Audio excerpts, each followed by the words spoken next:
भाव भगवान छे, एलटीपी या last traded price, trading in illiquid instruments और स्लिपेजेस। इस वीडियो में हम इन्हीं चार चीजों के बारे में बात करेंगे। बिकॉज अगर आप कोई हैं जो अपनी ट्रेडिंग को 1% इंप्रूव करना चाहते हैं तो ये वीडियो आपके लिए लास्ट तक देखना बहुत इंपॉर्टेंट है, क्योंकि 1% का इंप्रूवमेंट जेम्स क्लियर ने अपने बुक में लिखा है कि आपको मार्वेलस रिजल्ट्स दे सकता है ओवर 365 डेज। और अगर आप यही 1% के स्लिपेजेस में चलते चले जाएं, नेगेटिव साइड में चलते चले जाएं, तो ये आपके लिए बहुत डिवास्टेटिंग हो सकता है। आइए इसे हम एक छोटे से पिक्चर के साथ समझने की कोशिश करते हैं। तो जैसा कि आप देख सकते हैं कि what is the difference between improving 1% and regressing 1%। तो जैसा मैंने आपको कहा भाव भगवान छे, इसका क्या मतलब होता है ये आपने बहुत ज्यादा सुना होगा। कई सारे ट्रेडर्स हैं, हमारे राकेश झुनझुनवाला थे और जो भी मार्केट के बड़े इन्वेस्टर्स रहे हैं वो हमेशा से इसको इसी तरीके से बताते रहे हैं कि भगवान भाव भगवान छे। ओके और आप जिनका भी यूट्यूब वीडियोस देखते होगे वो अपने प्राइस एक्शन को, टेक्निकल एनालिसिस को भी जस्टिफाई करने के लिए बार बार यही कहते हैं, भाव भगवान से, भाव भगवान से, भाव को देख के आपको काम करना चाहिए। But let me tell you, this is the biggest bullshit जो आपको बेचा गया है। ठीक है, नाउ व्हेन आई से भाव भगवान से, आपको सिर्फ और सिर्फ कॉइन का एक साइड दिखाया गया है। यहां पे लास्ट ट्रेडेड प्राइस जो है ये एक्चुअली भगवान है, ना कि आने वाला जो प्राइस होगा या फिर जो हो सकता है प्राइस वो भगवान है। सो अगेन मैं आपको इसको एक छोटे से एग्जाम्पल के थ्रू समझाना चाहता हूं। मान लीजिए कल जैसे मार्केट हमारा बहुत ज्यादा फॉल किया था, कल से आज तक में ही सिर्फ मतलब पिछले लास्ट के 2 सेशन में अगर आप देखेंगे तो मार्केट अपने टॉप से ऑलमोस्ट 2.64% का ड्रॉप रहा था। यानी कि सिर्फ और सिर्फ निफ्टी में अगर आप देखेंगे तो इट वाज 639 पॉइंट्स का डिफरेंस था, मतलब फॉल हुई थी। ओके और इस फॉल की वजह से बहुत सारे लोग थॉट प्रोसेस में आ गए थे कि मे बी यहां से मार्केट टर्न होगा और नीचे गिरता चला जाएगा। बट अगेन आज मैं ये वीडियो बना रहा हूं 7 जनवरी 2025 को, तो आप देख सकते हैं कि मार्केट ने आज एक टर्न लिया है और 112 पॉइंट अपने प्रीवियस क्लोज से ओपन ऊपर हुआ है।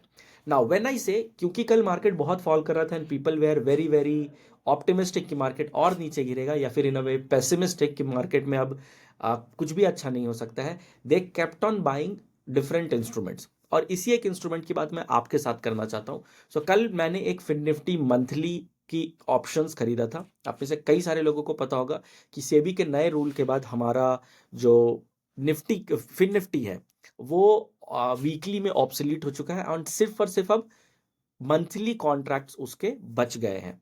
इस मंथली कॉन्ट्रैक्ट्स के बचने की वजह से उसका जो ओवरऑल वॉल्यूम है वो बहुत ज्यादा डिक्रीज हुआ है। यहां पर अगर आप जाकर देखेंगे तो फिन निफ्टी की जो वॉल्यूम आपको दिख रही है ये आज पूरे दिन में अभी तक, क्योंकि सिर्फ 150 पॉइंट है लेकिन मंथली एक्सपायरी होने की वजह से यहाँ का वॉल्यूम सिर्फ और सिर्फ 36,775 है।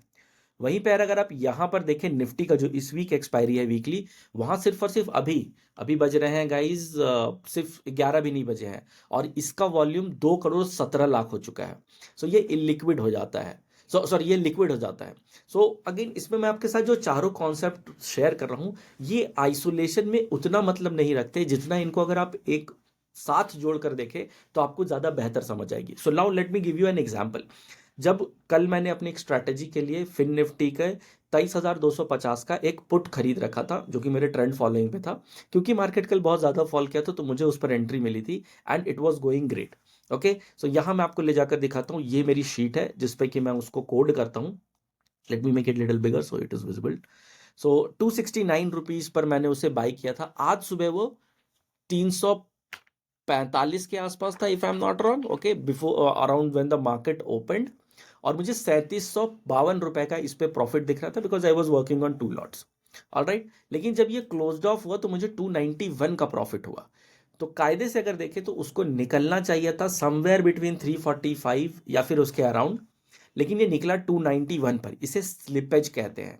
ऑलराइट, अब ऐसा क्यों हुआ मैं आपको ये भी बताता हूं। सो मैं ट्रेडिंग व्यू पर हूं और ये मैंने ग्राफ खोल रखा है। कल 15, 29, 53 के बाद इसमें ट्रेड ही नहीं हुआ और आप देख सकते हो 335 जो था इसका लास्ट ट्रेडेड प्राइस था और आज भी वही दिखा रहा था। और जो अगला ट्रेड हुआ वो 9:19 पर हुआ।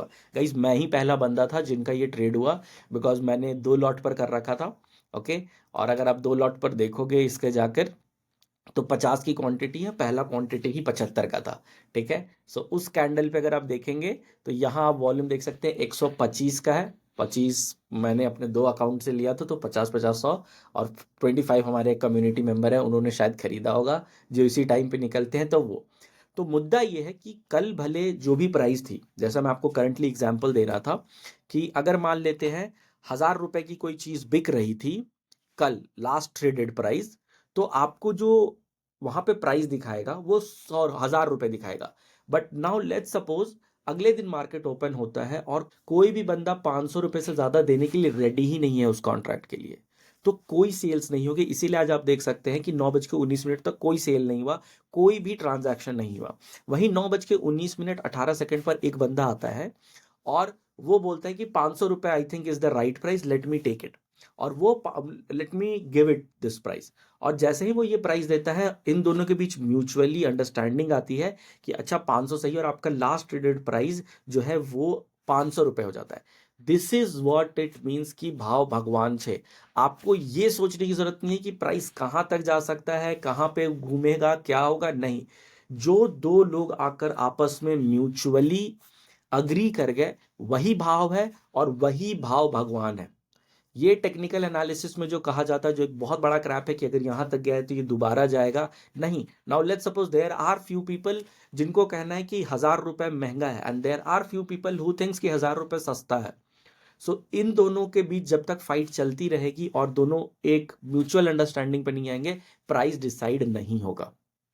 तो आज की इस वीडियो में हमने सीखा कि भाव भगवान से का क्या मतलब है, हमने सीखा लास्ट ट्रेडेड प्राइस क्या है, हमने ये समझा कि इलिक्विड इंस्ट्रूमेंट्स क्या होती है, और हमने ये समझा कि स्लिपेजेस क्या होता है।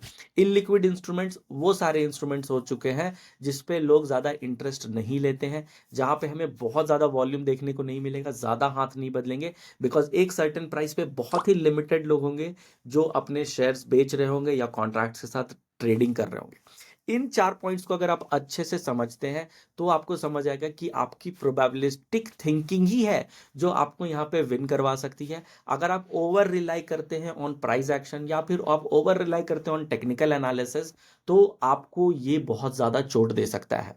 अगेन, आपको अगर इसके बारे में और जानना है तो मेरे इस चैनल पर आप और वीडियोस देख सकते हैं।